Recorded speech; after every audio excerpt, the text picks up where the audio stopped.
अगर आप लोगों को किसी ने सवाल पूछा कि बॉलीवुड की सबसे यादगार फिल्म का नाम बताओ, तो आप लोग क्या बोलेंगे? आप लोगों में से कई लोग दूसरा नाम भी ले सकते हैं, लेकिन आई एम श्योर कि मैक्सिमम लोग यही बोलेंगे कि यार शोले, है ना दोस्तों। और शोले फिल्म के सभी किरदार इतने यादगार हैं कि बताने की ज़रूरत नहीं है, चाहे वो जय हो, वीरू हो, बसंती हो या फिर ठाकुर साहब। लेकिन उनमें से एक भला चंगा किरदार ये है जो सबके ज़ुबान पर आज भी रहता है। कोई अगर बोलता है तो चुप कर वरना गब्बर आ जाएगा, यही बोलते हैं ना हम लोग। लेकिन शायद आप लोग नहीं जानते होंगे कि जिस गब्बर को हम लोग इतने दिनों से जानते हैं, तो अमजद खान साहब को एक गब्बर का कैरेक्टर मिला कैसे, और अगर ये कैरेक्टर उनको मिला भी था तो कुछ चंद गलतियों की वजह से वो कैरेक्टर उनसे छीन भी जाने वाला था। जी हाँ, तो ये सब बवाल क्या था, इसके बारे में जानने के लिए आपको क्या करना होगा, वीडियो पूरा देखिए। तो सुनिए, सबसे पहले गब्बर का जो किरदार था वो अमजद खान को नहीं दिया गया था, नहीं मिला था। ऑब्वियसली रमेश सिप्पी साहब अमजद खान को उस समय जानते भी नहीं थे। सबसे पहले उन्होंने सोचा था, उनके दिमाग में आया था कि यार ये किरदार डैनी डेंजोंगपा, डैनी साहब को बहुत सूट करेगा। लेकिन डैनी साहब उस समय बहुत बिजी चल रहे थे। उन्होंने फिरोज खान की, पता होगा आपको फिरोज खान साहब, आरडीएक्स पता है, टेरर और मौत का दूसरा नाम। आरडीएक्स साहब की उन्होंने धर्मात्मा फिल्म साइन कर ली थी और फिरोज खान ने साफ मना कर दिया कि मैं डैनी को नहीं दूंगा। फिरोज खान साहब की मना करने के बाद रमेश सिप्पी साहब ने सोचा कि ये कैरेक्टर हम शत्रुघ्न सिन्हा पर भी ट्राई कर सकते हैं। लेकिन शत्रुघ्न सिन्हा उस समय अपनी विलेनियस इमेज से बाहर आ रहे थे, मतलब हीरो बन रहे थे। फिर भी कुछ बात नहीं बनी। उसके बाद संजू कुमार भी इस कैरेक्टर के लिए ऑडिशन देने आए थे। हाँ, वही संजू कुमार जो शोले फिल्म में हमें ठाकुर के किरदार में दिखते हैं। फिर संजू कुमार ने इस कैरेक्टर के लिए बहुत ही बढ़िया ऑडिशन दे दिया, सेलेक्ट भी हो गए थे। रमेश सिप्पी साहब ने उनको सेलेक्ट भी कर लिया था कि आप गब्बर सिंह का रोल करेंगे। लेकिन बात खटक रही थी सलीम जावेद, जो राइटर है इस फिल्म के, उनके मन में। उन्होंने बोला कि हम दूसरा कोई ट्राई भी कर सकते हैं, इनको स्टॉक में रखो। इतना ही नहीं दोस्तों, अमिताभ बच्चन जी ने भी इस रोल के लिए ट्राई किया। उन्होंने खुद एक इंटरव्यू में बताया कि मैंने भी इस गब्बर के रोल के लिए ट्राई किया है। जब हमने कहानी सुनी तो सबसे पहले मैंने ही सलीम जावेद से यही कहा था कि ये गब्बर की भूमिका मैं करना चाहता हूँ। और मैं सोच में पड़ गया था।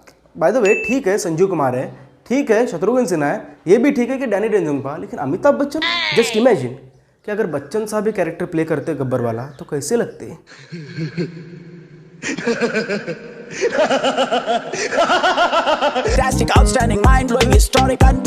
उसके बाद धर्मेंद्र साहब को भी गब्बर के इस रोल के लिए अप्रोच किया गया, तो धर्मेंद्र साहब ने जाहिर सी बात है हाँ कर दिया था। जी हाँ, लेकिन जब धर्मेंद्र साहब को रमेश सिप्पी साहब से ये पता चला कि वीरू कैरेक्टर के अपोजिट हेमा मालिनी को कास्ट करने वाले हैं और वो हीरोइन संजू कुमार को मिलेगी, तब उन्होंने एक ही जवाब दिया, मैं नहीं करूंगा। रमेश सिप्पी साहब ने गब्बर के इस कैरेक्टर के लिए संजू कुमार को फाइनल तो कर लिया था, लेकिन ऊपर से प्रेशर आ रहा था सलीम जावेद की तरफ से। अब बारी आई रियल गब्बर सिंह की मिलने की। रियल गब्बर सिंह यानी अमजद खान साहब। अमजद खान साहब उस समय फिल्म इंडस्ट्री में नहीं आए थे, लेकिन वो थिएटर्स में नाटकों में भाग लेते थे और नाटक करते थे। और दोस्तों आपको बता दूं, अमजद खान साहब के जो पिताजी थे वो पहले फिल्म इंडस्ट्री में छोटे मोटे रोल करते थे, और वो सलीम साहब के, यानी इस फिल्म के राइटर सलीम जावेद में से सलीम साहब के बहुत अच्छे दोस्त थे। और एक दिन सलीम खान जी ने अमजद खान साहब को थिएटर्स में नाटकों में भाग लेते हुए और नाटकों में गजब तरीके से अभिनय करते हुए देखा, तो ठान लिया कि यार कुछ कर सकता है बंदा, तो देखते हैं।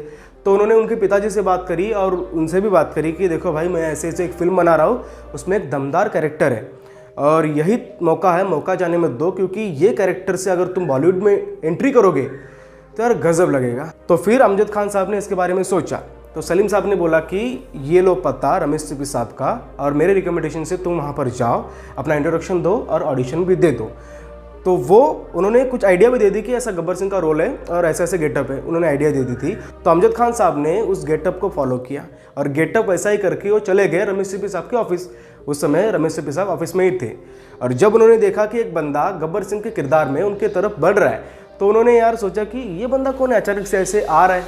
नज़दीक आके अमजद खान साहब ने अपना इंट्रोडक्शन दिया कि मैं अमजद खान हूँ और मुझे सलीम साहब ने भेजा है। तो उनके इंट्रोडक्शन देने के अलग अंदाज से और उनके गेटअप से रमेश सिप्पी साहब समझ गए थे कि अगर कोई गब्बर बनेगा तो तुम ही बनेंगे। तो रमेश जी ने अमजद खान साहब को परफॉर्म करने के लिए शोले फिल्म के गब्बर कैरेक्टर के कुछ डायलॉग दिए। So just do it! Just do it! तो जिस तरीके से अमजद खान साहब ने उसे परफॉर्म किया, रमेश सिप्पी साहब ने बोल दिया कि कुछ नहीं बोलना है, अभी लॉक किया जाए। Oh my God! Wow! फिर रमेश सिप्पी साहब ने सलीम जावेद साहब से बात करी और फाइनल हो गए गब्बर सिंह के कैरेक्टर के लिए अमजद खान साहब। लेकिन बात तब खटकी जब अमजद खान साहब ऑन लोकेशन शोले के सेट पर अच्छी तरीके से परफॉर्म नहीं कर पा रहे थे। हुआ यह था कि अमजद खान साहब जब ऑन लोकेशन परफॉर्म कर रहे थे तो सारा क्रू मेंबर उनको देख रहा था। शायद उस डर से उनकी आवाज़ ठीक तरीके से बाहर नहीं निकली, लेकिन सबको ये लगा कि यार इनकी आवाज़ जो है बहुत पतली है। यानी गब्बर के कैरेक्टर के लिए ना एकदम अच्छी भारी भरकम आवाज़ चाहिए, जैसे अमरीश पुरी साहब की होती है ना, अभी या फिर डैनी डेंजोंगपा, इसलिए तो उनको चूज़ किया था पहले। यानी गब्बर के कैरेक्टर के लिए एकदम भारी भरकम आवाज़ चाहिए, जो ऑन लोकेशन इनकी आवाज़ नहीं दिख रही थी सबको। और तभी उनको लगा एक बार ट्राई करते, दूसरी बार ट्राई करते, Another one. Another one. Another one. Another one. कम से कम 4, 5, 6, 7 टेक हो गए, लेकिन फिर भी इनकी आवाज़ जम नहीं रही थी कुछ। तो उनको लगा कि यार अभी मैं निकल जाऊंगा इस मूवी से, अभी कुछ रहा नहीं है मेरा। Thank God. लेकिन फिर भी चांस दिया सलीम जावेद साहब ने उनको। फिर बाद में जो रिजल्ट दिखा वो आवाज़ बाद में यादगार आवाज़ साबित होगी पूरे बॉलीवुड की। अरे ओ सांबा, कितना इनाम रखे हैं सरकार हम पर? पूरे 50,000। सुना? पूरे 50,000। तो ये था दोस्तों एक बेहतरीन वीडियो जिसमें आपने जाना कि गब्बर सिंह का कैरेक्टर एक्चुअली शोले में पैदा कैसे हुआ, यानी शोले में कैसे बोया गया। दोस्तों इसी तरीके से हम लोग जय, वीरू, बसंती, सुरमा, भोपाली से लेकर अंग्रेज ज़माने के जेलर, इन सब के कैरेक्टर कैसे कैसे मिले इन लोगों को, इन सब के बारे में डिटेल में वीडियो बनाएंगे।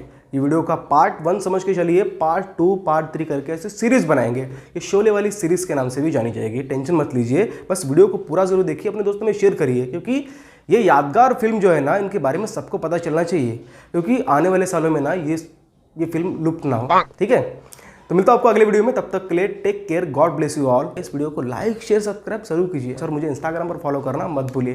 धन्यवाद।